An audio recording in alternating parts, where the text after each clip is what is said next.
전능하사 천지를 만드신 하나님 아버지를 내가 믿사오며 그 외아들 우리 주 예수 그리스도를 믿사오니 이는 성령으로 잉태하사 동정녀 마리아에게 나시고 본디우 빌라도에게 고난을 받으사 십자가에 못 박혀 죽으시고 장사한 지 사흘 만에 죽은 자 가운데서 다시 살아나시며 하늘에 오르사 전능하신 하나님 우편에 앉아 계시다가 저리로서 산자와 죽은 자를 심판하러 오시리라. 성령을 믿사오며 거룩한 공회와 성도가 서로 교통하는 것과 죄를 사하여 주시는 것과 몸이 다시 사는 것과 영원히 사는 것을 믿사옵나이다. 아멘.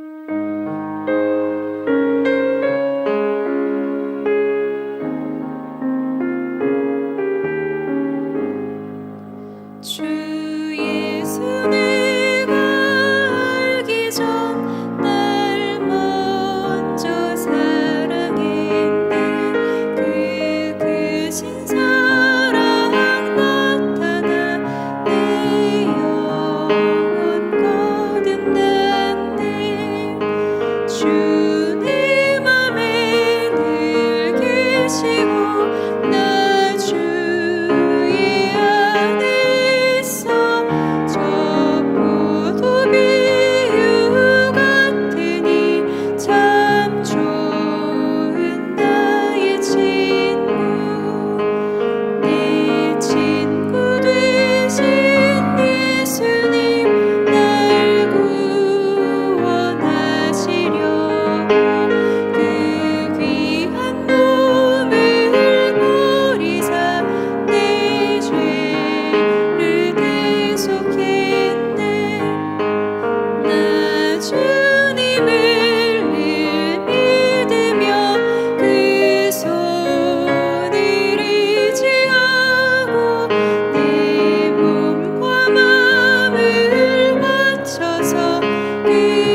그들이 이 말을 듣고 마음에 찔려 베드로와 다른 사도들에게 물어 이르되 형제들아 우리가 어찌할꼬 하거늘 베드로가 이르되 너희가 회개하여 각각 예수 그리스도의 이름으로 세례를 받고 죄 사함을 받으라.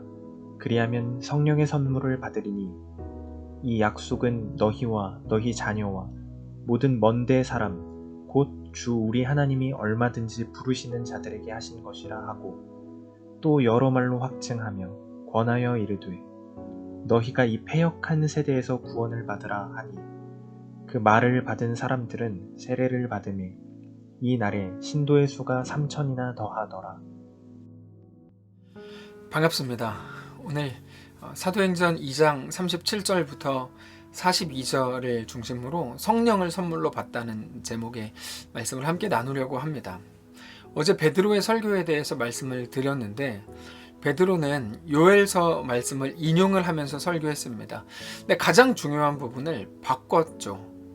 요엘은 주의 크고 두려운 날이 이르기 전에 라고 얘기했지만 베드로는 주의 크고 영화로운 날로 두려움을 영화로움으로 바꿔서 설교했습니다. 그것은 베드로가 말씀을 잘 몰라서 그렇게 그냥 대충 이렇게 어설프게 인용한 그런 게 아니었고 우리의 존재가 바뀐 거라고 말씀을 드렸습니다. 우리 존재가 어떻게 달라졌습니까? 원래는 사망이 끝이었습니다. 그 말은 우리가 무엇을 해도 그 끝은 언제나 사망일 수밖에 없다는 말입니다. 그게 사망이 끝이라는 말입니다. 세상에서 운명이라는 말을 씁니다.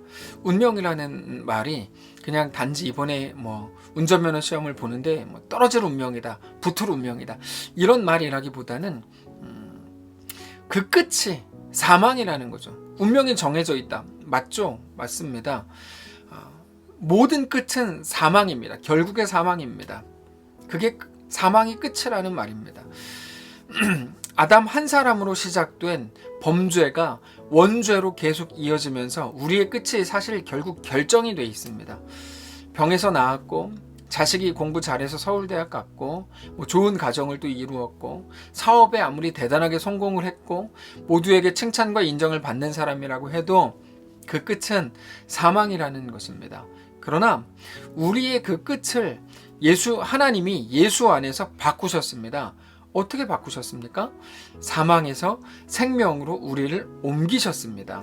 그래서 이제는 무엇을 가지지 못했어도 연약해도 무식해도 돈이 없어도 우리의 그 끝은 예수입니다. 예수, 사망의 권세를 이기신 예수님이 우리의 끝이고 우리의 운명이 된 겁니다. 사망을 이기신 예수님이 우리의 결국, 우리의 운명이 되었다는 말은 우리 역시 사망을 이기는 존재가 되었다는 말입니다. 우리의 결국을 하나님이 보장하신다는 것입니다. 의와 평강의 열매를 맺게 하신다는 것이죠.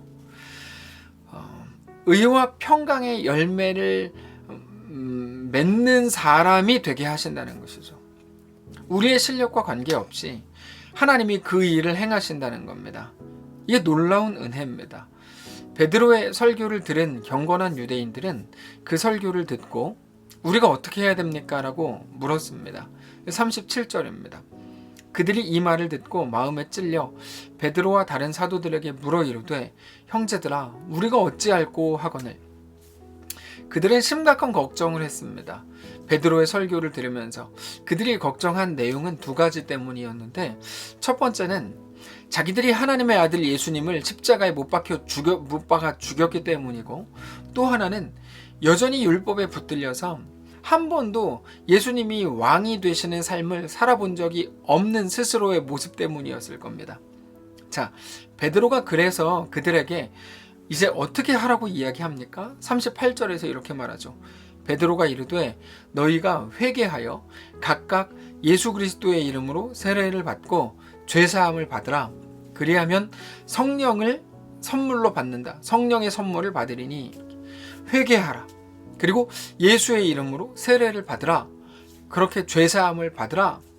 이게 이렇게 세 가지로 구분되어 있는 것처럼 보이지만 사실은 이게 하나입니다. 하나. 회개하라는 겁니다. 여러분, 회개가 무엇입니까? 회개는 돌이키는 겁니다.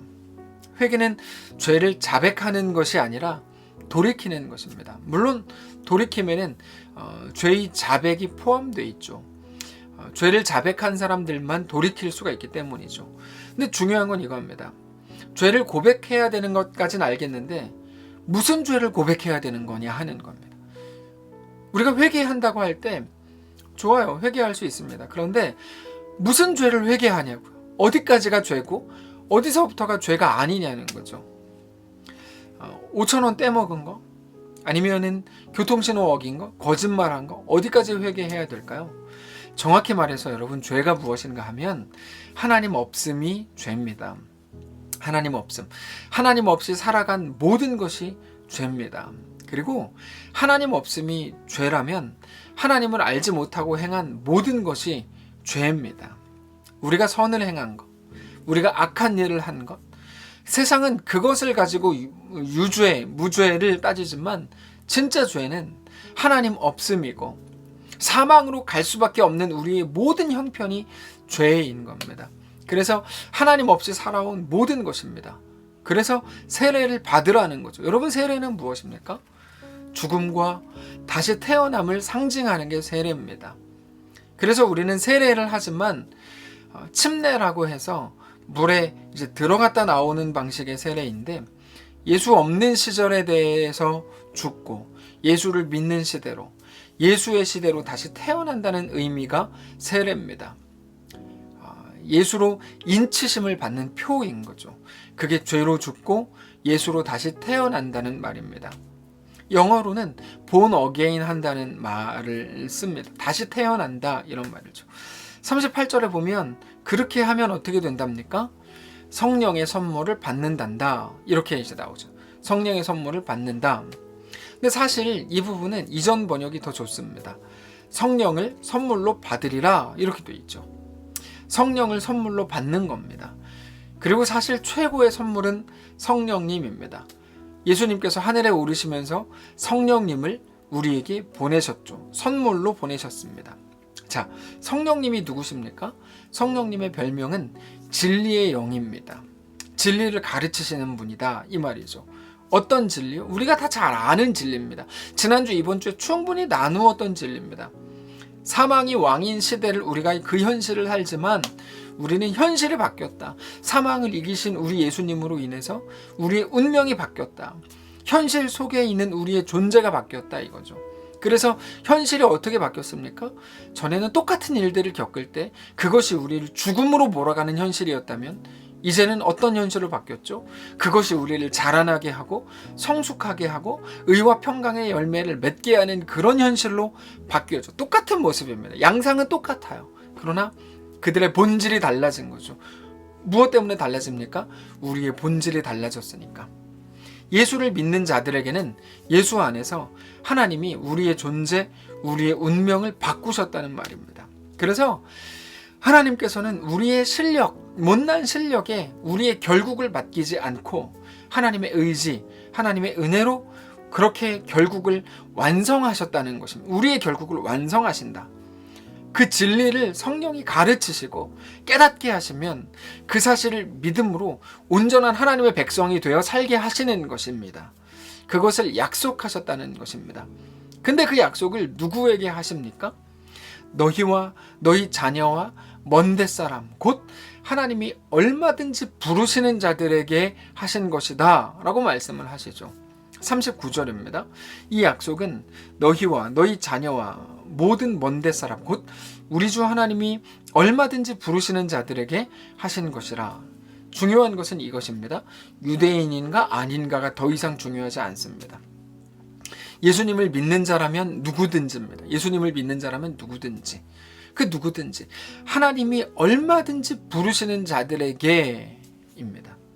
그래서 사랑하는 성도 여러분, 오늘 우리가 우리 입장제일교회에 속했다는 사실보다 훨씬 더 중요한 것은 오늘 예수님을 믿는다는 그 사실입니다. 지난 주일에도 말씀을 드렸지만 예수님을 믿지 않으면 그 어떤 대단하고 소중한 것을 다 가진다고 해도 아무 의미가 없습니다. 아무리 성공을 하고 자식이 잘 되고 사람들에게 존경을 받고 인정을 받고 칭찬을 받는다고 해도 예수님을 믿지 않으면 아무런 의미도 의미도 없고 소용도 없습니다. 왜요?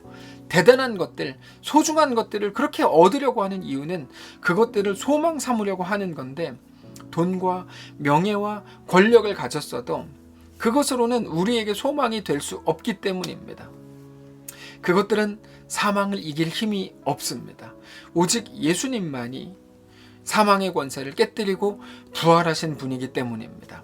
그래서 사도행전 4장 12절에서 이렇게 말씀합니다. 다른 이로서는 구원을 받을 수 없나니 천하 사람 중에 구원을 받을 만한 다른 이름을 우리에게 주신 일이 없음이라. 이 앞부분 11절을 보면 예수님에 대해서 나오거든요. 오직 예수의 이름 외에는 그 어떤 것도 우리에게 구원의 이름으로 하나님이 허락하신 적이 없다는 것이죠. 단지 하나님의 허락이 있고 없고를 떠나서 무엇입니까? 사망의 권세를 이기고 부활하신 분은 오직 예수 그리스도밖에 없기 때문입니다. 그때 거기 있었던 모든 사람들이, 많은 사람들이 베드로의 설교를 듣고 나서 예수님을 믿기로 결정합니다. 자기들이 그동안 많은 율법을 지켰고 그 결과 사람들에게 인정을 받았고 거기에 절개를 지키기 위해서 세계 각처에서 최소 15개 나라 이상에서 모여들 만큼 대단한 열심을 가진 사람들이 있었지만, 그들의 열심은 정말 엄청났지만 그것으로 자기들에게 주어진 운명을 거슬러 올라갈 힘이 없었다는 것입니다. 오직 사망의 권세를 깨뜨리고 죽음을 이기신 우리 주 예수님만이 우리의 유일한 구원의 소망이신 것을 알게 된 것입니다. 그래서 그날 그들은 예수님을 믿기로 결정하죠. 사랑하는 성도 여러분, 오늘 우리도 그와 같기를 원합니다. 우리가 매일 관심을 가장 많이 두는 것은 우리가 가진 것들에 관한 것이고 이 땅에 속한 것들이라는 사실이 너무나 서글픕니다. 우리는 이 땅에 속한 것들에 가장 관심을 두고 사느라 우리의 모든 정신을 다 잃어버립니다. 얼마나 많이 가졌고 얼마나 좋은 것들을 많이 가졌고 얼마나 자랑할 만한 좋은 것들을 많이 가졌고 다른 사람들이 부러워할 만한 것들을 가졌는지에 가장 관심을 둡니다. 그것을 하나라도 발견하게 되면 사람들을 모아서 그것 막 이야기해 주는데 바쁩니다. 이런 얘기를 들었다, 막 이야기해 줍니다. 그런데 여러분, 그런 것들이 결코 절대로 우리의 삶의 소망이 될 수가 없습니다. 엄청난 것들을 가졌다고 해도 그 모든 것들이 끌고 가는 우리의 마지막은, 우리의 운명은 사망이기 때문입니다. 그게 세상입니다. 그런데 가진 것이 아무것도 없어도 사랑하는 성도 여러분, 우리가 오직 예수 안에 거한다면 우리는 모든 것을 가진 것입니다. 우리가 믿는 예수님이 사망을 이기시고 부활하셨기 때문입니다. 그 예수님 안에서 우리가 새로운 존재가 되었기 때문입니다. 새롭게 쓰여진 운명, 새로운 생명을 가진, 영원한 생명을 가진 존재가 되었기 때문입니다. 그렇게 어떤 연약함 속에서도, 반대로 혹은 감사한 일들 속에서도 오직 예수님만이 우리의 소망이신 것을 깊이 깨닫기를 원하고 하나님 앞에 온전한 성도들로 거룩히 세워지는 거룩한 주의 백성들 되시기를 주님 이름으로 축복합니다. 기도하겠습니다. 하나님, 우리가 온전히 이 믿음을 소유하기를 원합니다. 성령님께서 우리 가운데 오셔서 가르치시고 깨닫게 하시고 하나님의 거룩한 은혜로 세워지는 귀한 우리 모두의 삶이 될 수 있도록 인도하여 주옵소서. 다만 우리 가운데 함께 하셔서 우리 모든 연약함 속에서 자꾸만 우리에게 어떤 현타가 오고 우리의 나약함과 부족함이 발견되고 우리의 못남들이 자꾸 묵상될 때 그때마다 성령님 또다시 오셔서 임재하시고 그렇게 우리를 새롭게 하시고 하나님의 놀라운 은혜로 새로워지는, 아니 우리가 새로운 존재가 되었음을 깨닫고 고백하는 귀한 날 되도록 주님 역사해 주옵소서. 사랑하는 성도들 붙드셔서 어디에 있든지 무엇을 하든지 주 영광을 보게 하시고 하나님의 임재를 온전히 누리며 그렇게 주님과 믿음으로 동행하며 승리하는 이 위기의 시대 모든 성도를 될 수 있도록 하나님 축복해 주시옵소서. 오늘 또다시 긴급한 기도 제목들 가지고 간절히 주님께 아뢰는 모든 성도를 붙드시고 역사하시고 성령을 부으셔서 놀랍게 하나님의 은혜 안에 일이 해결되고 또 주의 은혜를 고백하게 되는 귀한 삶이 다 되도록 축복하시옵소서.